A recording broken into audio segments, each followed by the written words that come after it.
जय हिंद दोस्तों यस, जैसे कि आपने थंबनेल पढ़ा, इस समय पर कि अमेरिका की लगाई आग में यूरोप चल रहा है। मैं ये रेफरेंस क्यों दे रहा हूं? देखिए, मामला ये है कि इस समय अगर आप देखें तो इटली के अंदर चुनाव हुए और चुनावों के अंदर जॉर्जिया मेलोनी जो एक प्रधानमंत्री हैं वो चुनी गई है। जिस तरीके से मीडिया में एकदम से शोर है कि जॉर्जिया मेलोनी जो है वो प्रधानमंत्री चुन ली गई हैं और आगे आने वाले टाइम में जो है बहुत प्रॉब्लम आने वाली है, एटसेट्रा एटसेट्रा, बड़ी लंबी चौड़ी ये कहानी इस समय पर शुरू हो चुकी है।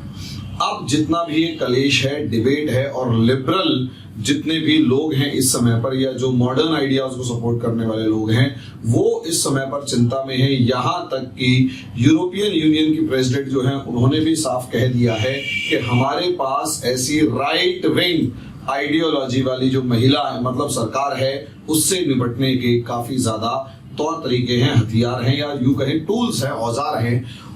अब सवाल यहां सोचकर देखिए कि आपको नहीं लगता कि यूरोप जैसे किसी देश, यूरोप के किसी देश के अंदर जो लिबर्टी, फ्रेटर्निटी, इक्वालिटी से लेकर दुनिया भर को न जाने कौन कौन से पाठ पढ़ा चुके हैं, वो जो कि पूरी दुनिया को लिबरलिज्म की बात बताते हैं, डेमोक्रेसी की बात बताते हैं, इक्वालिटी की बात बताते हैं, रेशिज्म से दूर हटने की बात बताते हैं, वहां अगर एकदम से ऐसी कोई सरकार आ जाए जो ये कहे कि भैया हम जो हैं वो हम फैमिली की बात करेंगे, नेशन की बात करेंगे, रिलीजन की बात करेंगे, सुपीरियरिटी ऑफ रिलीजन की बात करेंगे, जेंडर के बारे में बात करेंगे और जेनेटिक कॉन्स्टिट्यूशन की बात करेंगे, यानी हमारी जो रेस है उसकी बात करेंगे, और सबसे बड़ी बात हम आइडेंटिटी की बात करेंगे।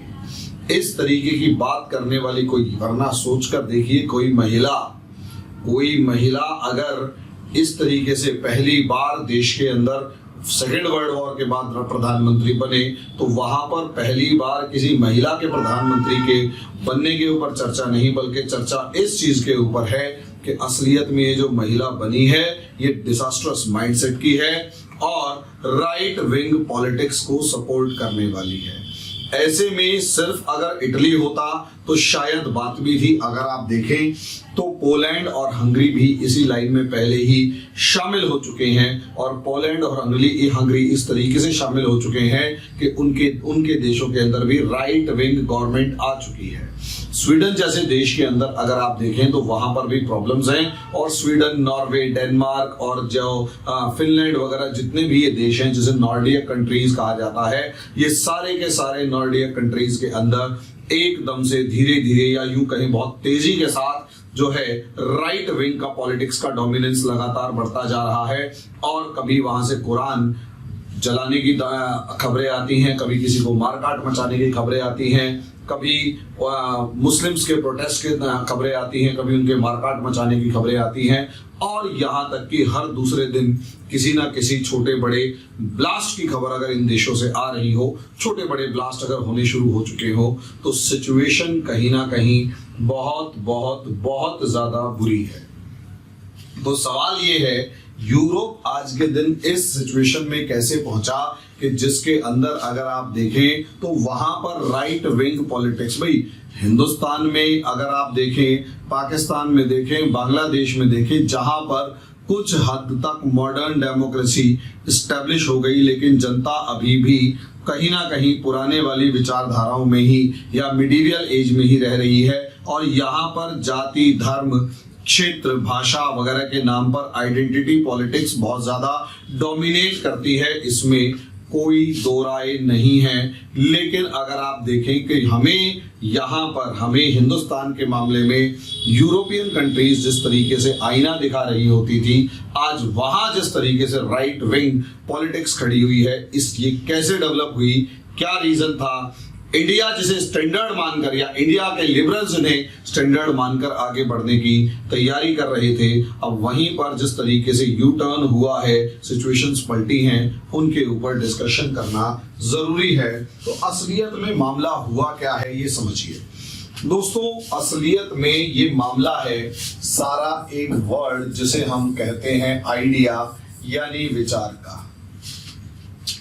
आइडिया यानी विचार का। आइडिया ये है कि दोस्तों सीधी सी बात ये है कि पहले दुनिया, अच्छा इससे बड़ी बात एक ये कि इस दुनिया में सबसे ज्यादा जो भी चीज यहाँ मौजूद है वो है रिसोर्सेस। समझे? जिस चीज के ऊपर संसाधन, यानी हर आदमी ऐशो आराम चाहता है और दुनिया के ज्यादा से ज्यादा चीजें जो दुनिया पर मौजूद हैं उनके लिए लड़ना चाहता है। अब एक तरफ रिसोर्सेज हैं और उन रिसोर्सेज पर कब्जा करने की एस्पिरेशन है। अगर इन दोनों को देखें तो रिसोर्सेज और एस्पिरेशंस, यानी रिसोर्सेज पर कब्जा करने का एक एस्पिरेशन जो है उसी को कहा जाता है वॉर। अब अगर आप देखें तो दुनिया में वॉर होना कंपलसरी है, ये वॉर होगा ही होगा चाहे आप कुछ भी कर लें, क्योंकि रिसोर्सेज पर कब्जे की लड़ाई लगातार चलती रहेगी, ये लड़ाई कभी भी रुकेगी नहीं। अब क्योंकि लड़ाई रुकेगी नहीं, क्योंकि एस्पिरेशंस कभी खत्म नहीं होंगी, इच्छाएं कभी मरेंगी नहीं, लड़ाई कभी रुकेगी नहीं। अब इच्छाएं मरेंगी नहीं, लड़ाई रुकेगी नहीं, तो होगा क्या? वॉर होगा। और दो लड़ाइयों, अब आप कहोगे इन लड़ाइयों के बीच में, तो देखो भाई इन लड़ाइयों के बीच में एक लड़ाई खत्म होने के बाद जब हम दूसरी लड़ाई की तैयारी कर रहे होते हैं तो आम आदमी को उस टाइम पर कुछ लड़ाई दिखाई नहीं दे रही होती। असलियत में वही टाइम पीस है। असलियत में इस दुनिया में एग्जैक्टली वही टाइम है जिसे हम पीस कहेंगे, शांति कहेंगे। मेरी बात समझिए, यही पीस पीरियड होता है, वरना war is a reality of this world and peace is nothing but to just to prepare for the, it is a time period just to prepare for an another war. इससे ज्यादा कुछ भी नहीं है piece. अब सवाल यही है वॉर। अब आप कहोगे ये वॉर लगातार चला है, लेकिन ये वॉर जरूरी नहीं है बैटल ग्राउंड पे चले। हर वॉर के पीछे एक आइडिया, विचार छिपा हुआ होता है। वो विचार एक तरफ तो रिसोर्सेज पर कब्जा करने का होगा, लेकिन दूसरी तरफ वो विचार होगा कि how to run this world, इस दुनिया को कैसे चलाया जाए, या ये दुनिया किस तरीके से आगे बढ़ेगी, किन सिद्धांतों पर आगे बढ़ेगी। पहले जो था वो प्योरिटी ऑफ बर्थ का कंसेप्ट होता था, प्योरिटी ऑफ बर्थ का कंसेप्ट होता था, यानी जैसे हम मिडिवियल एज कहते हैं, मध्यकालीन युग, उसमें सबसे प्योर ब्लड रॉयल फैमिली के ब्लड को माना जाता था कि जो उस खानदान का बंदा है, जो उस रॉयल फैमिली का बंदा है, वो ही रूल करेगा, बाकी कोई नहीं करेगा। उसके बाद उस रॉयल खानदान यानी शाही जो कुल है, उसके आसपास के उसके जो चहेते लोग हैं, जिनके बिहाफ पर या जिनके दम पर वो रूलर रूल कर रहा है, वो जो शासक शासन कर रहा है, वो लोग होते हैं। और उसके बाद कॉमन मासेस होते थे। हमारी जाति व्यवस्था भी कमोबेश इसी तरीके से थी, दुनिया के दूसरे देशों में भी इसी तरीके से थी। फर्क इतना है कि हमारे यहाँ जाति व्यवस्था में सुधार लगभग बड़े लेवल पर जो सुधार है वो बी आर अम्बेडकर के आने के बाद शुरू हुए, डॉक्टर बाबा साहब अम्बेडकर के बाद आने शुरू हुए। और यूरोप में ये जो सुधार हैं, ये जो चेंजेस हैं, ये आज से 250 साल पहले शुरू हो चुके थे, 250-300। यानी अब जो हम यूरोप में सोसाइटी देख रहे हैं वो 250 साल पहले की सोसाइटी है जो चेंज होती हुई आई, और उसका रिजल्टेंट अब ये है। अब इंडिया में ये प्रोसेस चल रहा है। अब प्योरिटी ऑफ ब्लड अगर पहले जो था तो रूल ऑफ लॉ की जगह वहां पर या दुनिया में हर जगह रूल ऑफ किंग होता था, और इसी रूल ऑफ किंग में एक रूलिंग क्लास होती थी जो सिर्फ और सिर्फ रूल की बात कर रही है, और इसको हेल्प करने के लिए एक एरिस्टोक्रेसी होती थी और नॉर्मल यानी शाही कुलीन लोग होते थे, शाही लोग होते थे। और अगर यहाँ देखा जाए पुराने टाइम में तो कॉमन मैन को नो एंट्री होती थी। कॉमन मैन को यहाँ पर नो एंट्री होती थी, यहाँ पर इसको एंट्री नहीं थी। कॉमन मैन को इस जगह पर एंट्री नहीं थी, यानी आम आदमी किसी भी तरीके से ना तो कुलीन बन सकता था और ना ही रूलिंग क्लास में एंट्री का दावा कर सकता था।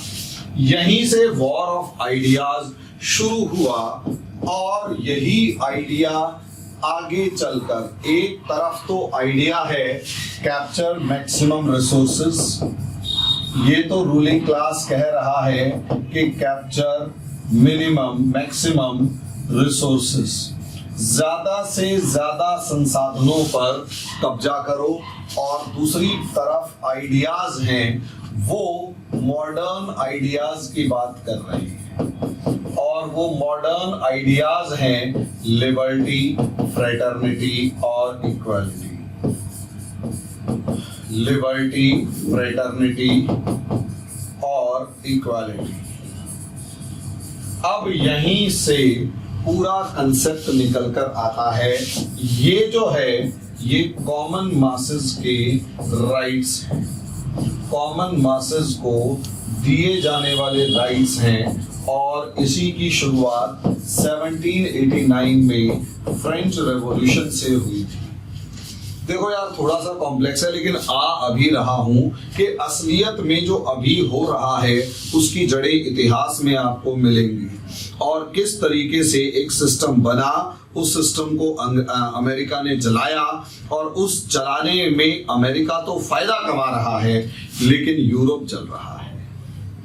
अमेरिका इसमें फायदा कमा रहा है लेकिन यूरोप जल रहा है। कैसे, उसी पर आता हूं। एक तरफ लिबर्टी, फ्रेटर्निटी, इक्वालिटी की बात हुई, और दूसरा स्वतंत्रता, समानता, बंधुत्व की बात हो रही है, और दूसरी तरफ कैप्चर मैक्सिमम रिसोर्सेज, अधिकतम संसाधनों पर कब्जा करने के लिए शुरू में इंपीरियलिज्म हुआ। इंपीरियलिज्म का मतलब है साम्राज्यवाद, यानी अपने देश की जितनी ज्यादा सीमाएं बढ़ा सकते हो बढ़ाओ, कोई समस्या नहीं है।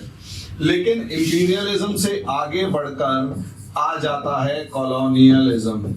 इंपीरियलिज्म में तो आपने अपने पड़ोसी देश के राज्य के ऊपर कब्जा किया, तो उस राज्य में रहने वाली जो जनता है, उस राज्य में रहने वाली जो जनता है, वो जनता कहीं ना कहीं आपकी सगी बनी रहे, उस जनता को भी अपने साथ मिला लिया जाए और उसको बिल्कुल वैसे ही ट्रीट किया जाए जैसे पुराने वाली जनता थी।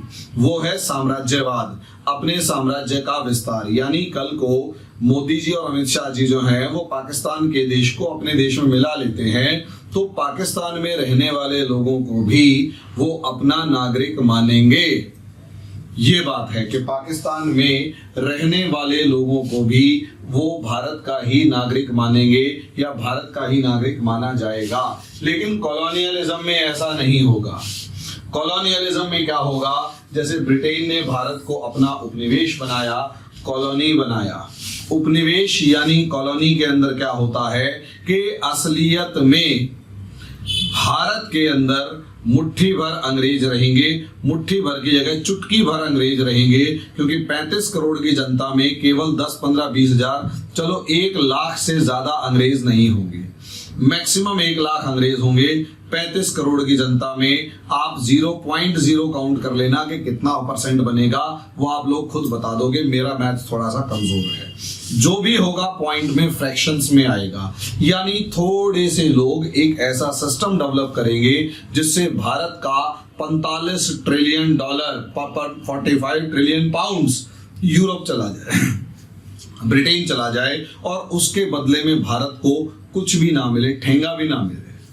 अब आप सोचकर देखिए, ये है कॉलोनियलिज्म। लेकिन कॉलोनियलिज्म जो है वो प्री मॉडर्न वर्ल्ड, यानी एक तरीके से प्री मॉडर्न वर्ल्ड, यानी आज से मिडीवियल के बाद और मॉडर्न से पहले वाला जो टाइम पीरियड था, उसमें हम ये मान सकते हैं कि अप्रोक्सीमेट जो है वो 1750s से ये कॉलोनियलिज्म शुरू होता है, और 1940s तक या 1950s तक ये कॉलोनियलिज्म चलता है।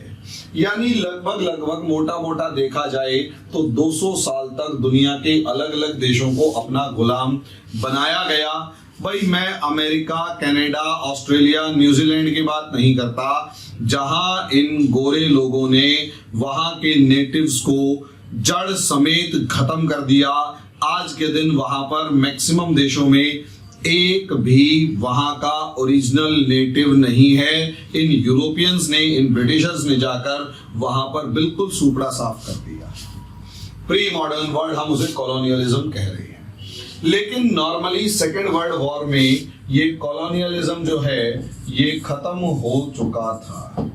सेकेंड वर्ल्ड वॉर के बाद कॉलोनियलिज्म यानी उपनिवेशवाद की कब्र खुदी और ये खत्म हो गया। अब एक नया सिस्टम चालू हुआ। यहां शुरू होता है लिबरलिज्म। लिबरलिज्म का मतलब होता है उदारवाद। उदारवाद का मतलब होता है कि भाई do not interfere, do not restrict so much, do not restrict so much, ज्यादा बंधन मत लगाओ, खुला छोड़ दो। Let them decide their own future, उन्हें अपना भविष्य खुद निर्धारित करने दिया जाए। Let them decide their own future. हर चीज को यही इस लिबरलिज्म का इकोनॉमिक वर्जन होता है। इकोनॉमिक वर्जन होता है कैपिटलिज्म। असलियत में खेल यहीं से शुरू हो रहा है। यहां आपको कार्ल मार्क्स हमेशा ठीक दिखाई देंगे। भारत के मामले में कार्ल मार्क्स के विचार ज्यादा अच्छे नहीं हैं, लेकिन हाँ कैपिटलिज्म, भाई कार्ल मार्क्स जर्मनी में पैदा हुए, यूरोप के अंदर पले बढ़े। ब्रिटेन, फ्रांस, जर्मनी के जो कैपिटलिस्ट वर्ल्ड थे उनके एक्सप्लॉयटेशन को देखा। अमेरिका के अंदर जो कैपिटलिज्म था उसके एक्सप्लॉयटेशन को देखा। पूरी जिंदगी वहां वो रहे, उन मजदूरों के बीच में रहे, तभी तो वैसी आइडियोलॉजी डेवलप हुई। भारत के बारे में उनके पास जो भी जानकारी कार्ल मार्क्स के पास थी वो सिर्फ और सिर्फ अंग्रेजों या यूरोपियनों ने जो किताबें लिखी थी, जो अखबार लिखे थे, उन्हीं के तरीके, उन्हीं के आधार पर तो थी। वो भारत आके ना तो उन्होंने कभी हमारे वेद पुराण उपनिषद पढ़े, ना भारत की सोसाइटी देखी, लोग कैसे रह रहे हैं वो नहीं देखे, और जो अंग्रेजों ने लिखा उसी के अनुसार अपना एक एनालिसिस भारत के लिए रख दिया और आज के दिन उसी एनालिसिस को प्रोजेक्ट करके आगे बढ़ाने की कोशिश की जा रही होती है। खैर, ये कैपिटलिज्म यानी पूंजीवाद क्या है? ये पूंजीवाद एक ऐसा लिबरलिज्म का पार्ट है, इकोनॉमिक वर्जन, जिसमें है freedom to do business, freedom to do business. और इस फ्रीडम टू डू बिजनेस का अगला रूल है फ्री मार्केट। फ्री मार्केट यानी जिसमें गवर्नमेंट का कंट्रोल कम से कम हो, और वो कम से कम है नहीं हो, यानी ना के बराबर हो। और दूसरी खास बात, इस कैपिटलिज्म का एकमात्र जो ऑब्जेक्टिव होता है वो होता है प्रॉफिट। और इस प्रॉफिट का खुलकर एक पार्ट, 2 पॉइंट्स यहां पर आ जाते हैं। प्रॉफिट क्या? एक तो मैक्सिमम हो, समझे, मैक्सिमम प्रॉफिट एकमात्र ऑब्जेक्टिव होता है। और इस मैक्सिमम प्रॉफिट के लिए हमारे पास जो सबसे मेन या सबसे बेसिक पार्ट, भाई प्रॉफिट कितना हो, किसी से भी पूछेंगे तो प्रॉफिट कितना हो, मैक्सिमम। एक मैक्सिमम ऐसा यूनिट है जिसे आप मेजर नहीं कर सकते, जिसे सिर्फ ये कह सकते हैं कि मैक्सिमम। कितना मैक्सिमम? जो फिगर तुम्हारे दिमाग में आए वही मैक्सिमम, और दूसरे के दिमाग में उससे बड़ी फिगर आए तो वो मैक्सिमम। सीधी सी बात है। एक आदमी कह रहा है यार 10% प्रॉफिट ही बढ़िया है, मेरे को इतने में खुश हूं। दूसरा कह रहा है कौन सा 10%, मेरे को तो 40% चाहिए। तीसरा कहता है 40% क्यों, मेरे को तो 100% प्रॉफिट चाहिए। चौथा कहता है भाई मुझे तो ऐसा प्रॉफिट चाहिए जिसमें मैं सिर्फ लेने चला जाऊं और प्रॉफिट वहीं का वहीं हो। मेरे को ज्यादा थोड़ा सा दिमाग लगाऊं और थोड़ी सी ट्रिक खेलूं और करोड़ों रुपया अंदर कर दूं, मेरे को तो वो प्रॉफिट चाहिए। यहां पर ये ऑब्जेक्टिव है, प्रॉफिट कितना हो, मैक्सिमम हो। अब प्रॉफिट मैक्सिमम में आप 2 तरीके से कर सकते हैं। ये कैपिटलिज्म शुरू से चल रहा है, ये कैपिटलिज्म का माइंडसेट शुरू से है। प्रॉफिट मैक्सिमम हो, एक तरफ ये हो कि नो कंपटीशन हो, नो कंपटीशन हो। अब नो कंपटीशन का मतलब क्या हो, मोनोपोली ओवर द ट्रेड हो, मोनोपोली ओवर द ट्रेड हो, समझे। ट्रेड के अंदर मोनोपोली हो, ट्रेड में क्या हो, मोनोपोली हो। बात समझ में आ गई। अब ट्रेड में मोनोपोली होगी तो क्या होगा, ट्रेड में मोनोपोली होगी तो ये होगा कि भैया यही तो चीज कॉलोनियलिज्म को बढ़ावा देती है, कॉलोनियलिज्म को यही चीज बढ़ावा देती है कि ब्रिटेन ने इंडिया में दुनिया की किसी भी दूसरी कंपनी को घुसने ही नहीं दिया। इंडिया में जो भी ट्रेड होगा, जो भी पैसा कमाया जाएगा, जो भी प्रॉफिट होगा, वो सिर्फ और सिर्फ ब्रिटेन की कंपनियां डिसाइड करेंगी और सारा इंडिया का पैसा सिर्फ और सिर्फ ब्रिटेन की कंपनियां लेके जाएंगी। और पहले तो कंपनियां भी नहीं थी, पहले सिर्फ एक कंपनी थी, ईस्ट इंडिया कंपनी, और 1813 तक तो 57 से 13 तक इंडिया की ईस्ट इंडिया कंपनी ने ही प्रॉफिट कमाया था।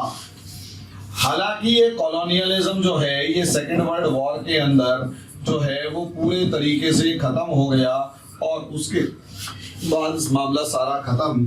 तो यहाँ पर असलियत में मैक्सिमम प्रॉफिट में कंपनियां अब कह रही हैं हमें कंपटीशन करना चाहिए।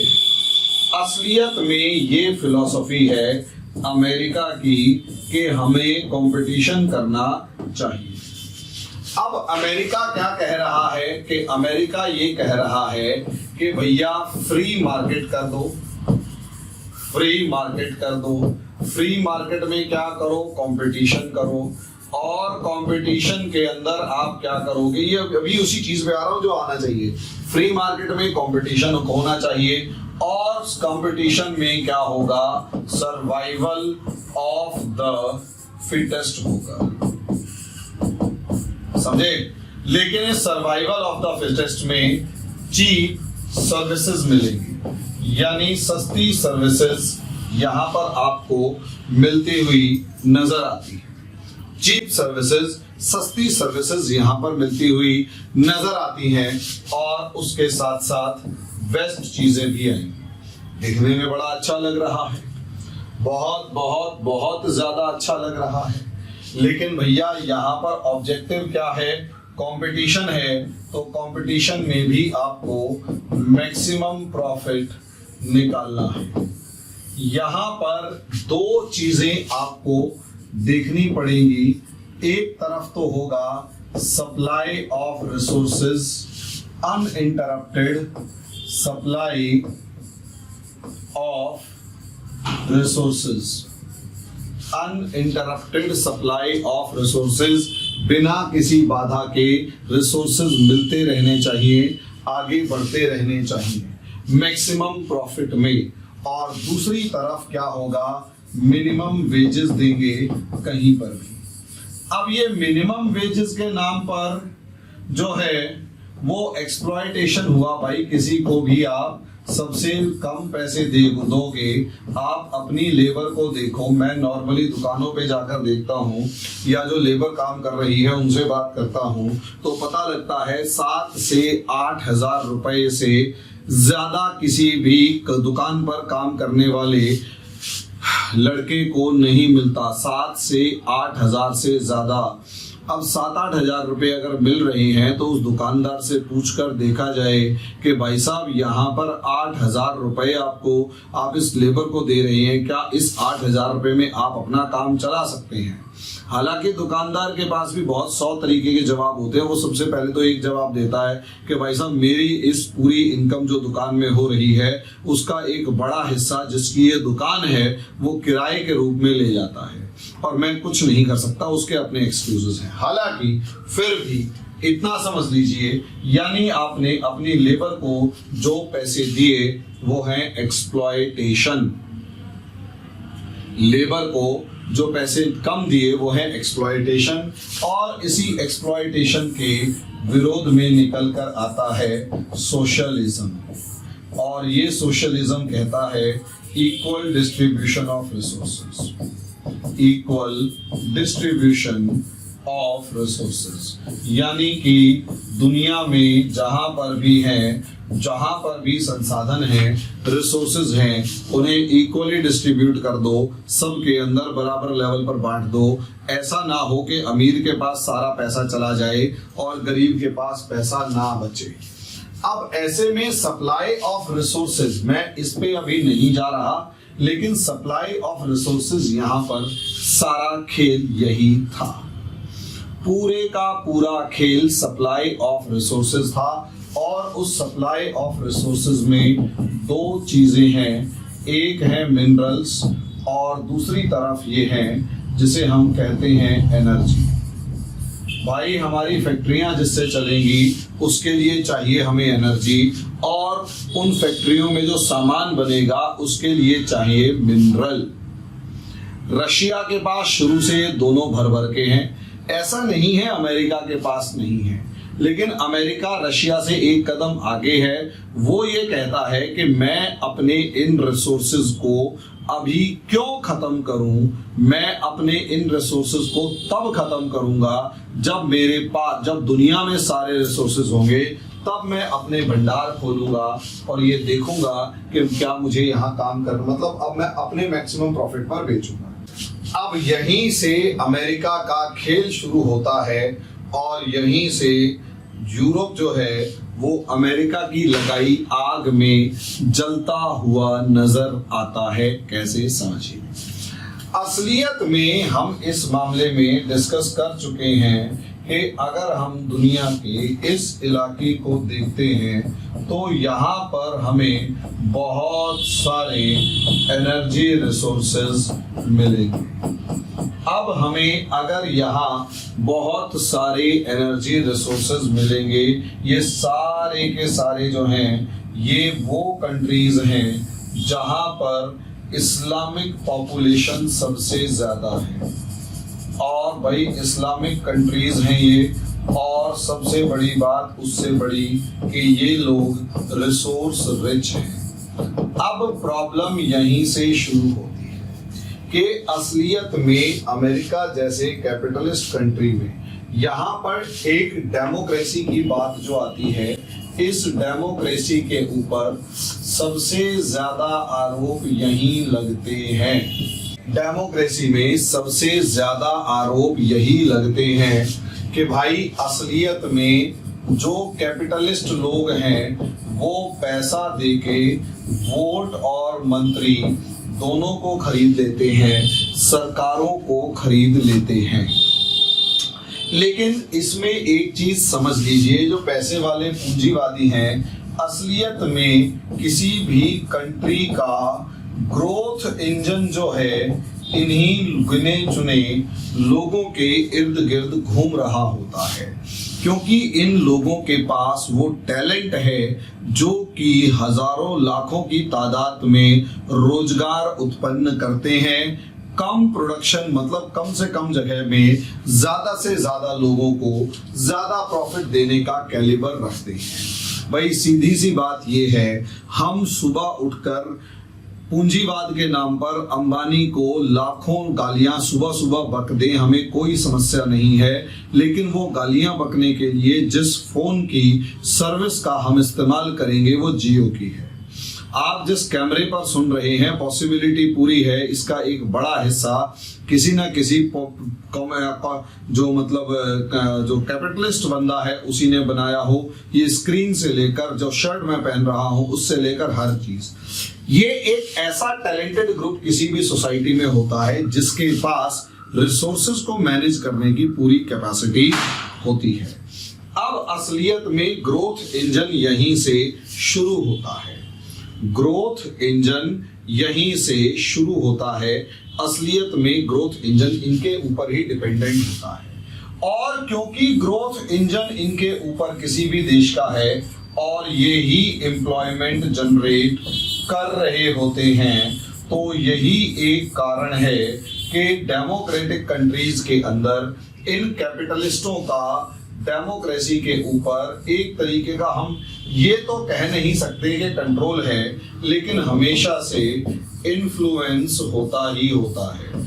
और वो इन्फ्लुएंस, जो प्रभाव है, वो डोमिनेंस यानी दबदबे में कन्वर्ट होता है, और डोमिनेंस जो है वो कई बार कंट्रोल के रूप में कन्वर्ट हो जाता है। ध्यान रखिएगा, डेमोक्रेसी में कैपिटलिज्म इंटीग्रल पार्ट है, और इसमें कोई दो राय नहीं कि कैपिटलिज्म इस दुनिया में जीत के जिस तरीके से निकला और सोशलिज्म पिट गया ह्यूमन साइकोलॉजी की वजह से, या दूसरी वो बात की बात है, लेकिन पिट गया। तो हमें इतना समझना पड़ेगा कि कैपिटलिज्म जो है उसमें ग्रोथ का इंजन, मतलब डेमोक्रेसी में ग्रोथ का इंजन कैपिटलिस्टों के हाथ में होता है। अब कैपिटलिस्ट ही पैसे को जनरेट करवाते हैं, मार्केट रन करवाते हैं, सारे काम करवाते हैं। इसी वजह से इन कैपिटलिस्टों का शुरुआत में प्रभाव, इन्फ्लुएंस होता है सरकार में। अगर सरकार कमजोर है तो वो डोमिनेंस में कन्वर्ट हो जाता है, यानी सरकार में इन कैपिटलिस्टों का दबदबा होता है, और जो ये कैपिटलिस्ट कहते हैं वैसा ही होता है। लेकिन कई बार क्या होता है, सरकारें बहुत ज्यादा निकम्मी होती हैं, और जो कैपिटलिस्ट हैं वो बहुत ज्यादा ताकतवर होते हैं, जिसकी वजह से वो पूरी की पूरी कंट्री को, गिने चुने कैपिटलिस्ट किसी भी सरकार को बना सकते हैं, किसी भी सरकार को गिरा सकते हैं, और ऐसी सिचुएशन में वो पूरी सरकार को कठपुतली की तरह नचा रहे होते हैं। उसी को कहते हैं कंट्रोल करना। हालांकि मेरा मानना यह है कि अमेरिका जैसा कंट्री जो है वहां पर असलियत में यही तो खेल होगा। अमेरिका जैसा कंट्री जो है वो वहां पर capitalist dominance over the government साफ नजर आता है। Capitalistic dominance over the government यहां आपको साफ नजर आता है कि पूंजीवादियों का जो दबदबा है, कंट्रोल तो नहीं कहेंगे लेकिन दबदबा है सरकार के ऊपर, वो साफ है। कैसे कि भाई अगर आप देखेंगे कि अमेरिका खुद में कैपिटलिस्ट कंट्री है, इसमें कोई दो राय नहीं, लेकिन अगर आप इसमें एक तरफ देखेंगे तो साफ नजर आएगा, कैपिटलिस्टिक डोमिनेंस में साफ नजर आएगा कि यहां पर अगर आप अमेरिका की वेपन इंडस्ट्री को देखोगे, वेपन इंडस्ट्री को देखोगे तो ये जो वेपन इंडस्ट्री है ये कहीं ना कहीं अमेरिका के अंदर सबसे, लॉकहीड मार्टिन से लेकर बोइंग से लेकर लगभग 400 से 500 छोटी बड़ी अमेरिका की वेपन कंपनीज हैं जो अलग अलग तरीके के वेपन्स बनाती हैं या उनसे जुड़े इंस्ट्रूमेंट्स बनाती हैं। ये जो वेपन इंडस्ट्री है ये ताकतवर है, इसमें गन बनाने वाली कंपनीज भी हैं। अब आप सोचकर देखो, हर महीने एक आधी खबर ऐसी आ जाती है कि एक आदमी, एक छोटा बच्चा गुस्से में आया, अपने बाप की गन उठाई और जाकर स्कूल के अंदर चलाना शुरू, या फिर कोई आया और पब्लिक के अंदर गन चलाना शुरू, या बच्चे, छोटे छोटे बच्चे भी इस तरीके का वेपन जो है वो इस्तेमाल करना शुरू कर देते हैं। यानी अमेरिका में एक तरीके का वेपन कल्चर मौजूद है। अमेरिका में एक तरीके का वेपन कल्चर मौजूद है। अब ये अगर वेपन कल्चर अमेरिका के लोगों के अंदर ही होता तो शायद हम खुश हो जाते कि चलो ठीक है यार, अमेरिका के अंदर की बात है, अमेरिका वाले जाने, हम क्या जाने। लेकिन अगर इसके दूसरे वर्जन को देखा जाए तो यहाँ ये वेपन इंडस्ट्री जो है वो बार बार दावा करती है कि अमेरिका का जो ग्रोथ इंजन है वो, और दूसरी तरफ अमेरिका का जो एम्प्लॉयमेंट है वो जनरेट करने का सबसे ज्यादा क्रेडिट वेपन इंडस्ट्री को जाता है।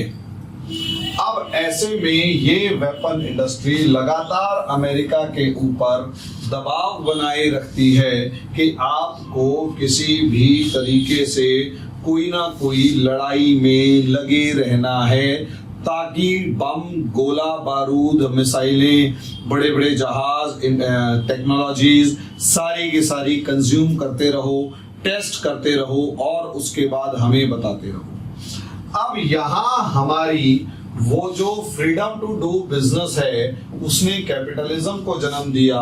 कैपिटलिज्म ने मुट्ठी भर लोगों की भूख को जन्म दिया, वेपन इंडस्ट्री को जन्म दिया, और ये जो वेपन इंडस्ट्री है ये आगे चलकर ये वेपन इंडस्ट्री आगे चलकर कहीं ना कहीं अमेरिका की सरकार को एक तरीके से ब्लैकमेल किए रखती है कि भाई आप माने या ना माने, अमेरिका को किसी भी तरीके से किसी न किसी लड़ाई में हर टाइम इन्वॉल्व रहना होगा, चाहे कुछ हो जाए। अब आप कहोगे यहाँ अमेरिका कहाँ है? मैं पहले बता तो दूं कि भूख किसको लगी है। पहले समझिए भूख किसको लगी है, फिर आपको समझ में आएगा कि यूरोप क्यों चल रहा है। भूख लगी अमेरिका को, और अमेरिका को ये बात समझ में आने लगी वर्ल्ड वॉर 1 से। असलियत में वर्ल्ड वॉर 1 में अमेरिकन इंडस्ट्रीज ने यूरोप को बहुत मेन सप्लायर ऑफ यूरोप था, मेन सप्लायर ऑफ यूरोप थी। यानी यूरोप के अंदर जो भी सामान की रिक्वायरमेंट होती थी उसमें अमेरिकन इंडस्ट्रीज जो हैं काफी ज्यादा बढ़ चढ़ के हिस्सा लेती और तेजी से सामान को एक्सपोर्ट करती। यही जो अमेरिकन इंडस्ट्रीज थी, जो सप्लायर ऑफ यूरोप थी, उनको वर्ल्ड वॉर 2 में और जबरदस्त लेवल पर बाउंस मिला।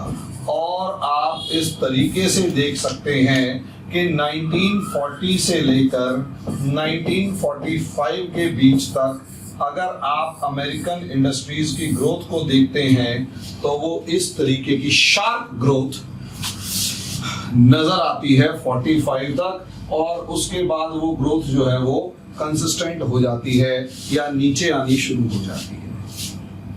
आप इससे अंदाजा लगाइए, यही एक रीजन था, ये भी एक बड़ा रीजन था कि अमेरिका जो विक्टर पावर बनकर उभरा, वो जिन यूरोप के देशों से जितना ज्यादा पैसा कमा सकता था वो कमा चुका था। लेकिन अब अमेरिका चाहता था कि वर्ल्ड वॉर 2 खत्म होने के बाद भी ये जो यूरोपियन कंट्रीज हैं ये उसकी जो है वो कस्टमर बनी रहे। अब यूरोपियन कंट्रीज उसकी कस्टमर बनी रहे, अरेबियन कंट्रीज उनकी कस्टमर बनी रहे, मिडल ईस्ट उसका कस्टमर बने, इंडिया या पाकिस्तान उसका कस्टमर बने, और दुनिया के जितने भी अलग अलग देश हैं वो कहीं ना कहीं कैसे ना कैसे उसके कस्टमर बने हुए नजर आए। अब ऐसे में यूरोपियन कंट्रीज हैं, अरेबियन कंट्रीज हैं, इंडिया है, पाकिस्तान है और दूसरे देश। इसीलिए नो डाउट असलियत में फियर फैक्टर क्रिएट किया जाता है और यहीं से कोल्ड वॉर। देखो वैसे तो जैसे हम कोल्ड वॉर पढ़ाते हैं तो किसी भी चीज के बहुत सारे अलग अलग फैक्टर्स होते हैं, कोई एक फैक्टर नहीं होता, ये समझ लीजिएगा। किसी भी चीज के अलग अलग फैक्टर्स हैं, किसी भी चीज का कोई एक फैक्टर नहीं है जिसकी वजह से वॉर या कोल्ड वॉर शुरू हो, ये समझ लीजिएगा। यहां पर कोल्ड वॉर शुरू हुआ, यहां पर कोल्ड वॉर शुरू हुआ और इस कोल्ड वॉर में अगर हम देखें तो अमेरिकन कंपनीज ने भर भर के यूरोपियन कंट्रीज को हथियार बेचे यानी हथियारों की मार्केट मिली और दुनिया के हर देश को यहां पर कोल्ड वॉर की वजह से 2 ब्लॉक्स में शामिल कर दिया गया। एक तरफ था कैपिटलिस्ट ब्लॉक और दूसरी तरफ था कम्युनिस्ट ब्लॉक। और यहीं से असलियत में कली अमेरिका की चाल शुरू होती है कि अपने फेवर में इसके जितने भी देश होते थे उन सबको हथियार, गोला बारूद और सब चीजें लगातार सप्लाई करता रहता था। और अंदाजा आप इस चीज से लगा सकते हैं कि असलियत में animosity with European animosity with Russia is profitable to America. ये सीधी सी बात ये है, animosity of with Russia is profitable to America. असलियत में जो भी रशिया के साथ दुश्मनी है वो अमेरिका के लिए फायदेमंद है। कैसे? कि भाई जैसे जैसे रशिया ताकतवर होगा, कोल्ड वॉर ड्यूरेशन में भी आप देख सकते हैं कि असलियत में 1950 से लेकर 1953 तक आपने वहां पर कोरियन वॉर लड़वाया, 1954 तक आपने वहां पर वियतनाम वॉर लड़वाया, फिर अमेरिका खुद वियतनाम में एंट्री कर जाता है और 1960 से लेकर 1974-5 तक आप वियतनाम वॉर में बिजी रहते हैं, वियतनाम वॉर में बिजी रहते हैं। इसी तरीके से आपने यानी अमेरिका ने इंडिया पाकिस्तान वॉर के अंदर पाकिस्तान को कभी पैटर्न टैंक भेजे, कभी गोला बारूद हथियार या अलग अलग चीजें भेजी, कभी आप F-16 भेज रही हैं। वो सब चीजें किसके खिलाफ? वो अफगानिस्तान के खिलाफ तो यूज होंगी नहीं, वो ईरान के खिलाफ भी यूज नहीं होंगी, चाइना के खिलाफ तो सोच ही लीजिए कि बस की तो है नहीं। और आप टेररिज्म के नाम पर F-16 फाइटर जेट्स को कैसे यूज करवा सकते हैं टेररिज्म के खात्मे के नाम पर? तो पाकिस्तान का इकलौता दुश्मन देश इंडिया है, पाकिस्तान उसके खिलाफ उसे यूज करेगा। अब इंडिया जो है वो रशिया के सस्ते जो वेपन्स हैं वो खरीदने में ही खुशी में महसूस करता है और पाकिस्तान के ऊपर अमेरिका डर बनाए रखता है इंडिया का, और उस डर के नाम पर साथ में डाल दिया कश्मीर इशू। अब आप अंदाजा यही लगा सकते हैं कि हर देश को किसी ना किसी तरीके से लड़ाई रखना है। अरब वॉर्स जितने भी हुई हैं, इन अरब वॉर्स को आप देखिए, दुनिया की सबसे अच्छी डिप्लोमेसी तो यही है कि इजराइल जो है वो अमेरिका से, मतलब अमेरिका और ब्रिटेन की ही देन है। अमेरिका और ब्रिटेन के नक्शे, मतलब खींचे गए नक्शे पे ही इजराइल का उदय हुआ। और दूसरी तरफ अगर आप देखेंगे तो ये जो अरब कंट्रीज हैं ये सारी की सारी कमोबेश किसी ना किसी तरीके से अमेरिका से ही हथियार खरीदती हैं। अब आप अंदाजा लगाइए कि ईरान से टेंशन बढ़ती है तो अरब कंट्रीज को टेंशन होना शुरू हो जाती है, इजराइल से टेंशन बढ़ती है तो अरब कंट्रीज को टेंशन होना शुरू हो जाती है, और ये अरब कंट्रीज फिर दोबारा से हथियार खरीदने पहुंचती हैं अमेरिका। अब आप अंदाजा इसी चीज से लगा लीजिए कि ये जो अरब कंट्रीज हैं ये हथियार खरीदने के लिए दनादन अमेरिका जाती हैं, और चाहे सऊदी अरेबिया हो, चाहे जॉर्डन हो, चाहे कोई भी, ये सारे के सारे सिर्फ और सिर्फ अमेरिका से ही हथियार खरीदते हैं। अब आप अंदाजा लगाकर देख सकते हैं, एक तरफ अमेरिका ने हथियारों को बेचना शुरू किया, वहीं दूसरी तरफ एक प्रॉब्लम और क्रिएट करी अमेरिका ने जो अपने आप में खतरनाक थी कि अमेरिका को वॉर सूट करते हैं, इसमें कोई दो राय नहीं। अमेरिका को वार सूट करते हैं, इसमें कोई दो राय नहीं। अगर आप देखें तो अमेरिका ने अफगानिस्तान को फूका, अमेरिका ने पाकिस्तान के अंदर भी कहीं ना कहीं प्रॉब्लम क्रिएट कर रखी है, अमेरिका ने ईरान के अंदर भी प्रॉब्लम क्रिएट कर रखी है। उसके बाद अमेरिका ने सूडान के अंदर बम्बार्डमेंट करी, अमेरिका ने इथियोपिया को जला रखा है, अमेरिका ने सोमालिया को जलाया, अमेरिका ने इजिप्ट के अंदर प्रॉब्लम्स क्रिएट करी। उसके बाद जो है वो लगातार जिस तरीके से अरब स्प्रिंग हुई उसने ट्यूनीशिया, अल्जीरिया, मोरक्को तो फिर भी चलो एक ठीक ठाक देश है, लीबिया का गद्दाफी, इजिप्ट का होस्नी मुबारक, और उसके बाद सीरिया और इराक जितने भी देश हैं इन सब में आग लगानी शुरू कर दी। अब आप अंदाजा लगाकर देखिए प्रॉब्लम यहीं से आनी शुरू हुई।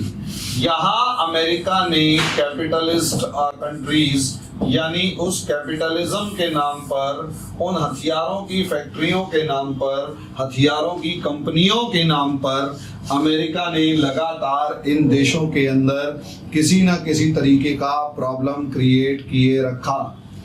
इसमें कोई दो राय नहीं है कि ये सारी की सारी जो दुनिया है ये मिडीवियल एज दुनिया है और इसमें आज भी रिलीजन ही सब कुछ है। ये लोग रिलीजन से बाहर सोच ही नहीं पा रहे। अगर ये लोग रिलीजन से बाहर नहीं सोच पा रहे, इनके लिए रिलीजन ही सब कुछ है, तो ये मिडीवियल एज में रहते हैं।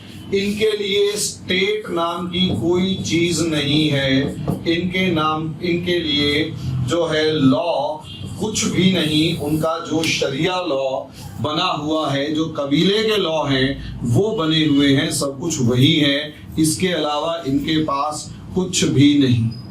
इन सारे मिडीवियल एज्ड कंट्रीज को अमेरिका ने अपनी कंपनियों के हथियार खरीदने के लिए भड़काने के नाम पर, डराने के नाम पर, ईरान के नाम पर कैसे भी करके यहाँ पर टर्मोइल क्रिएट किए। चाहे अफगानिस्तान में हमला हो गया, चाहे पाकिस्तान के अंदर अमेरिकन कंट्रोल्ड रेजिम्स हो गई, चाहे ईरान के अंदर खामेनेई सरकार हो गई, चाहे इस रीजन सूडान के अंदर 98-99 में बम्बार्डमेंट हो गई, इथियोपिया को जलाने की तैयारी हो गई, सोमालिया का कैंपेन हो गया, या फिर 2012-13 का अरब स्प्रिंग हो गया, 2011 का, जिसमें पूरा अमेरिका, पूरा अरब वर्ल्ड जो है वो जलने लग गया।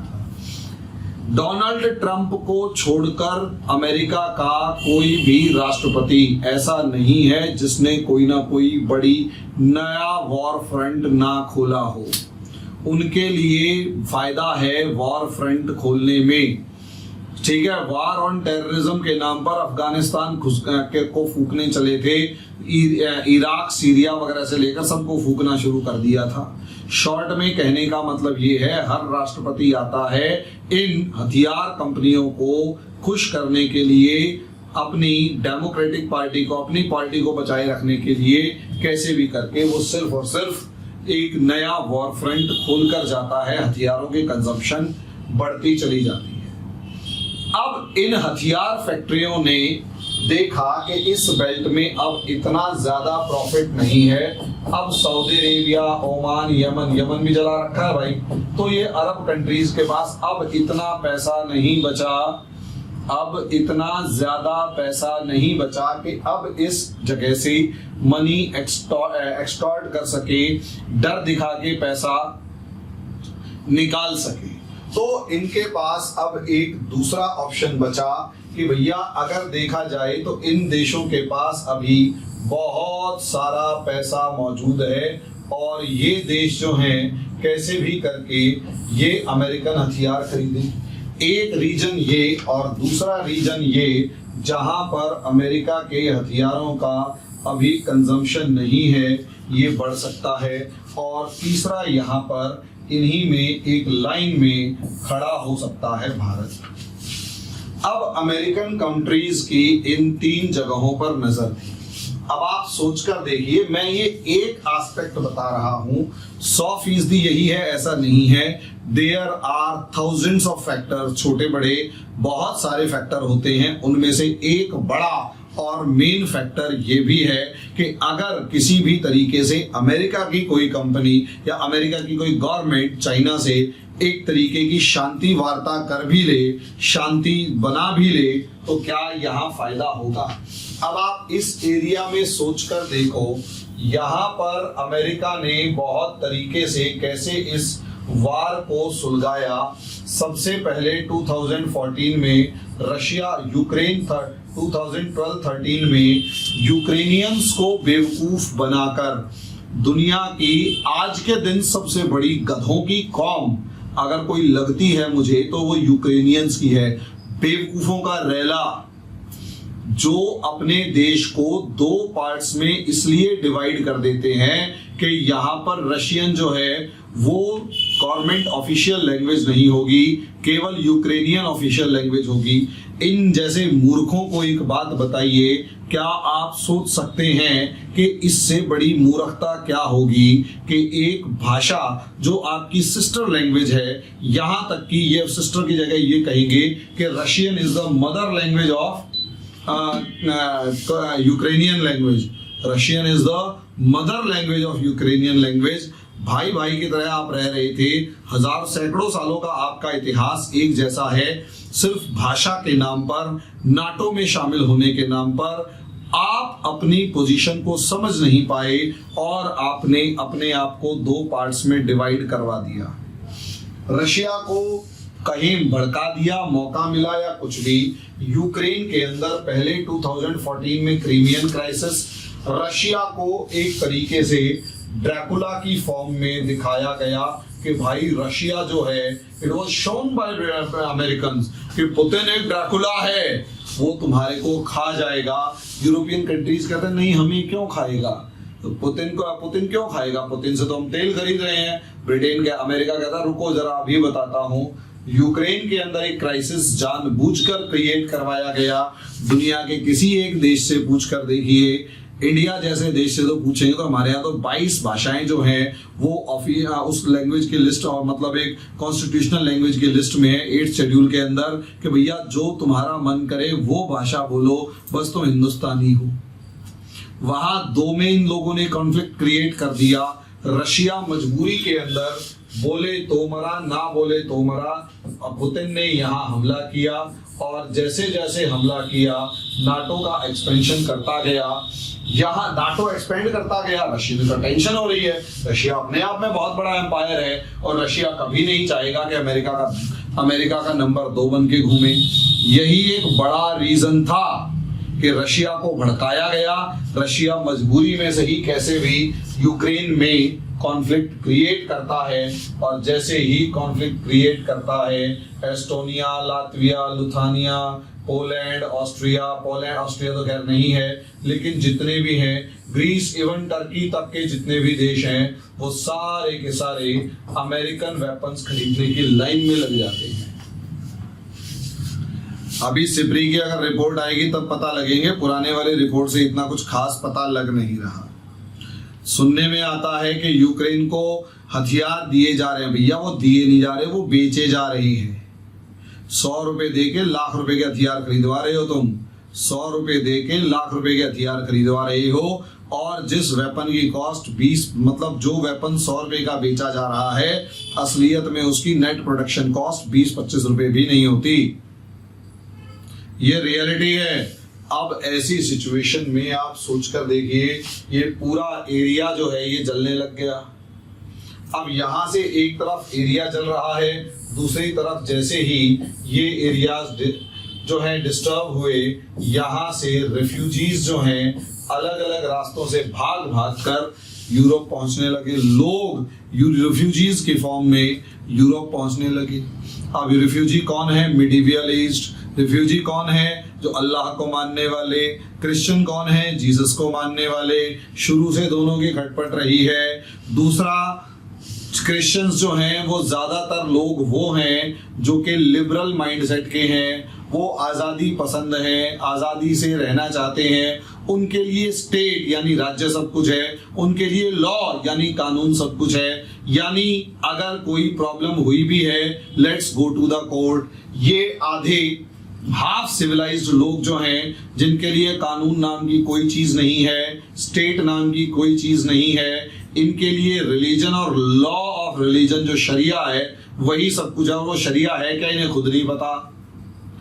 शरिया क्या है, इन्हें खुद नहीं पता। यानी एक तरीके के मिडिवियल एज्ड पर्संस जो हैं वो लिबरल मॉडर्न सोसाइटी के अंदर जब जाकर रहने लगे, उनको बिना कपड़ों के रहने की आदत, इनको तो भाई पूरा ढक के रखने की आदत। यहाँ तो सरकार उस लड़की को मार देती है जो अगर उसका थोड़े से बाल भी दिखाई दे जाए। एक तरफ ऐसी सोसाइटी, दूसरी ऐसी सोसाइटी के भैया सब कुछ दिखने दे, कोई फर्क नहीं पड़ता। वो लिबरल है, ये ऑर्थोडॉक्स मिडिवियल एज है। दोनों सोसाइटीज अब आमने सामने आ गई हैं। वो लोग इंडिविजुअलिज्म, व्यक्तिवाद पर भरोसा करते हैं कि भैया हमें ज्यादा बच्चे पैदा करने की जरूरत नहीं है, पूरी जिंदगी में एक ही पैदा कर दें। और यहाँ पर ये आधे अधूरे जो हाफ सिविलाइज्ड लोग हैं, जब ये वहां पर पहुंचे, या मिडिवियल एज लोग हैं जब वो वहां पर पहुंचे, तो ऑब्वियस सी बात है इनके दिमाग में परिवार और समाज की भावना बहुत इंपॉर्टेंट है, और वो जब वहां पर पहुंचेंगे तो उनकी पॉपुलेशन बढ़ गई। स्वीडन जैसे देश में तो 20% हो चुके हैं, कहने में आता है।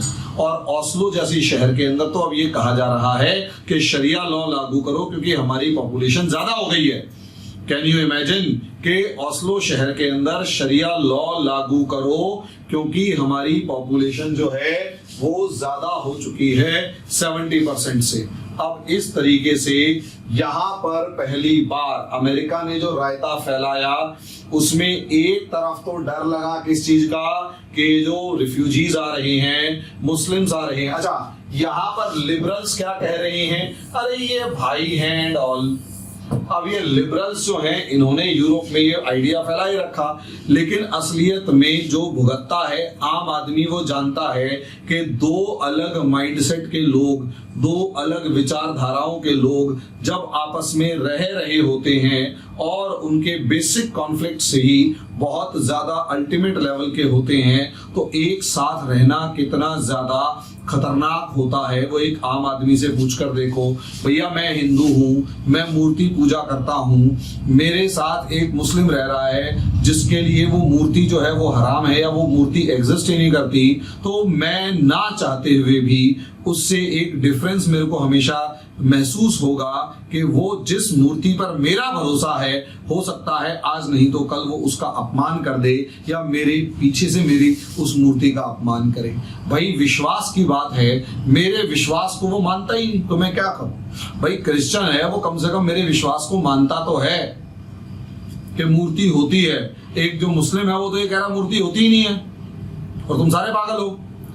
अब कंसेप्ट अलग अलग है, लेकिन कहीं ना कहीं इसका एक नेगेटिव इंपैक्ट ये होता है कि कॉमन मासेस में एक अलग ही लेवल का डिफरेंस क्रिएट हो जाता है। भाई अगर ये हो ना कि वो मूर्ति को नहीं मानते और मैं मानता हूं, तो मुझे कोई समस्या नहीं है। आउटवर्डली रिजेक्ट करना और उसके बाद एक ऐसे माइंडसेट से आना कि जो मैंने कहा वही ठीक है, only my ideology is acceptable and rest others must be eliminated, wiped out, eliminate हो जाने चाहिए, वाइप आउट हो जाने चाहिए। दूसरी ऐसी मेंटालिटी का बंदा अगर मेरे सामने खड़ा होगा, आई कैन गारंटी मुझे चैलेंज महसूस होगा। ठीक है, अब यहां पर यूरोपियंस के साथ ग्राउंड लेवल पर, अपर लेवल पर तो अभी भी वो लिबरल्स यही कह रहे हैं, इक्वालिटी, फ्रेटर्निटी, रेशलेस और समथिंग, लेकिन ग्राउंड लेवल पर लोगों का माइंडसेट चेंज होना शुरू हो गया। भाई अगर हिंदुस्तान में देखें तो हिंदुओं को जो सबसे ज्यादा टेंशन हुई वो इन मजारों को देखकर ही तो हुई कि हर दूसरी जगह पे मजार, हर दूसरी जगह पे मजार। और भैया जहां पर हम ग्राउंड पे क्रिकेट खेलते हैं वहां पता लगा रातों रात मजार बन गई। यस, बचपन में हमने जहां जिस ग्राउंड पर क्रिकेट खेले, जिस ग्राउंड पर खेले, वहां रातों रात मजार बन गई। जिस ग्राउंड्स पर, जिन ग्राउंड्स पर हम खेलते थे, वहां पर हम लोगों के मतलब हमारे दोस्तों के पुराने टाइम पर खेत होते थे, आज के दिन वो पूरे का पूरा ग्राउंड जो है, पहले वहां एक मजार बनाई गई, उस पूरे ग्राउंड को कब्जा करके पास की जो मुस्लिम कॉलोनी है उसने उसके ऊपर दीवार खिंचवा कर उसको अपना जो हाउसिंग सोसाइटी उसने अपने अंडर में ले लिया। अब आप सोच कर देखिए, एक हाउसिंग सोसाइटी ने उसे अंडर में ले लिया, पूरे पार्क को कम से कम नहीं तो कम 6-7 एकड़ जमीन होगी और पूरी 7-8 एकड़ 10 एकड़ जमीन जो है वो अपने अंडर में, और मेन हाईवे के पास कोई दूसरा उसमें एंटर कर तो जाए, कोई दूसरा उसमें एंटर कर ही नहीं सकता एट एनी कॉस्ट। अब आप मुझे ऐसी बात बताइए, मजार बनाकर अगर ऐसी सिचुएशन हो तो फियर फैक्टर तो हमारे जैसे लोगों में भी होगा। उसके बाद कभी कैराना नजर आ जाता है, कभी वक्फ बोर्ड का फियर नजर आ जाता है। यस, एक घटना तो मेरे रिश्तेदार के साथ 10-12 साल पहले घटी हुई है। अब उसको वो प्रोसेस ही समझ में नहीं आया, उसको अपनी जमीन गंवानी पड़ गई वक्फ बोर्ड को। तो ग्राउंड लेवल पर जिसको वो परेशानियां होती हैं वो हम जानते हैं। तो जो ग्राउंड लेवल का आदमी होगा उसे जब वो प्रॉब्लम्स नजर आएंगी तो ऊपर वालों को क्या पता, वो तो लिबरल का डुगडुगी बजाते रहती हैं। ग्राउंड लेवल पर पता लगता है। भाई इंडिया में अगर पूछा जाए वक्फ बोर्ड की क्या समस्या है, तो उस आदमी के दिल से पूछ कर देखिए जो 4-5-10 पुश्तों से उस जमीन को बो रहा है, उसके पास 10 पुश्तों के रिकॉर्ड है, लेकिन वक्फ बोर्ड आता है और उसमें दावा ठोक देता है। अब आप लड़ते रहो 20 साल मुकदमा, आपकी 2 जनरेशन अगर मुकदमा लड़ने में बीत जाए तो हार जाता है आदमी। और उसके बाद पॉलिटिकल प्रेशर पड़े वो अलग, और उस जमीन पर आप हाथ भी नहीं लगा सकते। अब उस जमीन पर जिस मतलब 7-8 एकड़ जमीन थी, उस 8 एकड़ जमीन पर आप झुग्गियां हैं, पहले 20 साल तक आप उस मुकदमे को लड़ोगे कि वक्फ बोर्ड ने गलती ऐसे वो कर दिया, अब उस पर झुग्गियां पड़ी हुई हैं, आप जाकर लड़ लो। तो ऐसे में जो अपोजिट माइंडसेट क्रिएट होता है ना, वो ग्राउंड लेवल के लोग जानते हैं, और वो नफरत जो पैदा होती है वो खतरनाक होती है। यहां से राइट विंग निकल कर आता है। राइट विंग को कभी भी आम आदमी नहीं भड़काता जब तक राइट विंग आम आदमी की समस्याओं को ना उघाड़ रहा हो। जब तक राइट विंग आम आदमी की समस्याओं को ना दिखा रहा हो, तब तक राइट विंग उभर ही नहीं सकता। समझ लीजिए, हिटलर का उदय इसलिए हुआ क्योंकि treaty of Paris, treaty of Versailles में जिस तरीके से जर्मनी के कपड़े फाड़े थे ना इस अमेरिका, ब्रिटेन और फ्रांस ने, आप हिस्ट्री उठाकर देख लीजिए। अगर जर्मनी के साथ प्यार से डील किया जाता और ट्रीटी ऑफ पेरिस के अंदर वो जर्म्स ना छोड़े गए होते, जर्मनी को ह्यूमिलिएट ना किया गया होता, तो कभी भी हिटलर के जैसे का जन्म नहीं होता। मुसोलिनी, बेनिटो मुसोलिनी का उदय तभी हुआ जब आप विक्टोरियो ऑरलैंडो को वहां से बेइज्जत करके भगा देते हैं और वो मीटिंग को बीच में छोड़ के चला जाता है। राइट विंग का ओरिजिन हमेशा, राइट विंग का इमरजेंस हमेशा हमेशा हमेशा एक रिएक्शन की फॉर्म में होता है। बीजेपी का उदय सिर्फ रिएक्शन की फॉर्म में हुआ है। बीजेपी का उदय कभी भी आप समझ लीजिए अपने दम पर कम और रिएक्शन की फॉर्म में ज्यादा हुआ है। मेरा मानना यह है बीजेपी का तब तक उदय ना होता जब तक कश्मीर से हिंदू पंडितों को नहीं भगाया जाता।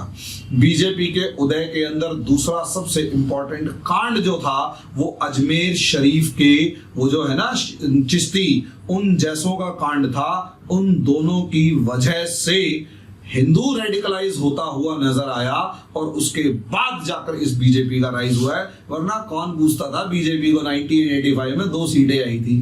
चलो अगर लहर कांग्रेस का वो सिंपैथी वोट ना भी होता तो 10, 15, 20 सीटें होती। सोचकर देखो ना, एकदम से 89 में कितनी 85, क्यों? क्योंकि कश्मीर में एक्सोडस हो चुका था। उसके बाद 92 के इलेक्शंस के अंदर बीजेपी क्यों सबसे बड़ी पार्टियों में से एक खड़ी हुई थी, 114, 115 सीटें, क्योंकि अजमेर कांड हो चुका था।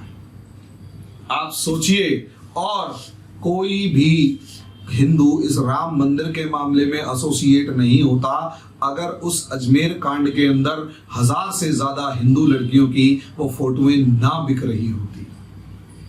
सोचकर देखिए, रिएक्शन की फॉर्म में राइट विंग का उदय होता है। यहां पर भी राइट विंग का उदय रिएक्शन की फॉर्म में हुआ है। और ये रिएक्शन भाई इंडिया में तो थाउजेंड्स ऑफ ईयर्स से मामला है। यूरोप में जो रिएक्शन है वो हमेशा, वो जन्म किसने दिया? अमेरिका की कैपिटलिस्ट कंट्रीज ने, व्यापार जो मतलब वेपन इंडस्ट्रीज हैं, उन्होंने ज्यादा से ज्यादा पैसा, ज्यादा बिजनेस इन लोगों ने हम यूरोप को जला रखा। और आज जो यूरोप जल रहा है ना, किसी भी वजह से, चाहे माइग्रेशन इशू पे, चाहे इमिग्रेशन इशू पे, चाहे किसी भी वजह से, वो सिर्फ इस वजह से चल रहा है। और हो सकता है अगले 5 साल 10 साल बाद आपको 2, 4, 10 कंट्रीज यूरोपियन यूनियन को छोड़ के कहें कि बाढ़ में जाओ, हमें तुम्हारा ये सारा सिस्टम चाहिए ही नहीं, हम पहले खुश थे। और उसके बाद वो रेफ्यूजीज को लात मार के भगाना शुरू करें कि भाग जाओ यहां से। होगा यही। अमेरिका यहां क्या कर रहा है? ताइवान को सुलगा रहा है। हालांकि चाइना भी उतना ही रिएक्ट कर रहा है। ताइवान को सुलगा रहा है, चाइना रिएक्ट कर रहा है। इस पूरे एरिया में फियर फैक्टर बढ़ रहा है। इंडिया के साथ क्या दुश्मनी है भैया? इंडिया ने शुरू में तो आप इन से अपाचे से लेकर 2, 4, 10 हवाई जहाज वगैरह खरीद लिए, लेकिन बाद में इंडिया को समझ में आया यार कितने खरीदेगा। इंडियन गवर्नमेंट अब क्या कर रही है? Make in India, made in India. और तेजस से लेकर अब तेजस जाके अर्जेंटीना को बेचने जा रहे हैं। अब अमेरिका चिढ़ा बैठा है कि अर्जेंटीना को तुम तेजस बेच दोगे तो हमारे लॉक इन वार्डिन कौन खरीदेगा? भाई तुम कभी फिलीपींस को तेजस बेच के आ रहे हो, कभी इंडोनेशिया से बात कर रहे हो, कभी ब्रह्मोस बेच रहे हो, कभी कुछ बेच रहे हो, यानी आप कॉम्पिटिटर बन रहे हो इसके, अमेरिकन कंपनीज के। अमेरिका इस चीज को बर्दाश्त करेगा ही नहीं। वो तुम्हें डराने के लिए F-16 किसको दे रहा है? पाकिस्तान को। अब पाकिस्तान क्या कर रहा है? पाकिस्तान तो बेवकूफ है भाई। जैसे होता है ना, वो गोदी में बैठा हुआ एक कुत्ता या पिल्ला होता है, पुचकारते रहो और जो रोटी देता रहेगा उसके गोद में बैठा रहेगा, नहीं तो कूद के दूसरे की गोद में चला जाएगा। पाकिस्तान तो ऐसा देश है। अब इंडिया ने उसको आंखें दिखाना अमेरिका को अमेरिका की लैंग्वेज में शुरू करना किया, और जैसे ही अमेरिका की लैंग्वेज में आंखें दिखाना शुरू किया, वहीं से सिचुएशन पलट गई, वहीं से सिचुएशन पलट गई। और आज के दिन आप देखिए अमेरिका और इंडिया की तू मैं शुरू रखी है। हालांकि ना इंडिया इस तरीके से बोल रहा है ना अमेरिका। और सोच कर देखिए, इंडिया और चाइना की लड़ाई का सबसे ज्यादा फायदा किसको होता? अमेरिका को। सबसे ज्यादा खुश कौन होता? अमेरिका। क्यों? अगर इंडिया हारेगा तो ह्यूमिलिएशन, बेइज्जती, रो पीट के कहां जाएगा? चाइना। और चाइना हार गया या चाइना का नुकसान हो गया तो बहुत बढ़िया, दोनों देश कमजोर हो गए, अमेरिका जीत गया। शुक्र है हमारी सरकार बड़ी पेशेंस के साथ खड़ी हुई है।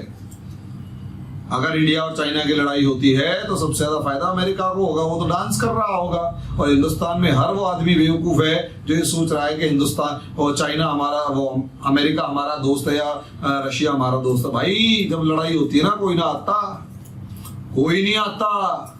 सिर्फ एक काम होता है, तुम्हें अपनी लड़ाई खुद लड़नी होती है।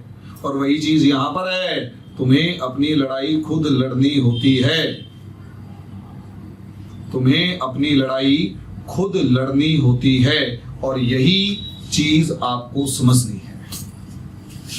एग्जैक्टली यही चीज समझनी है आपको कि अमेरिका ने यूरोप को जला रखा है, इस कैपिटलिज्म ने यूरोप को जला रखा है। हमने उनकी जड़ों से निकालने की शुरुआत करी। बाकी तो देखो यार, वक्त बताएगा आगे क्या होता है। इसका एक डायमेंशन है, वैसे बहुत सारे अलग अलग डायमेंशन है, एक डायमेंशन ये है। अब आगे क्या होता है वो वक्त बताएगा दोस्तों। अभी के लिए इतना ही, धन्यवाद।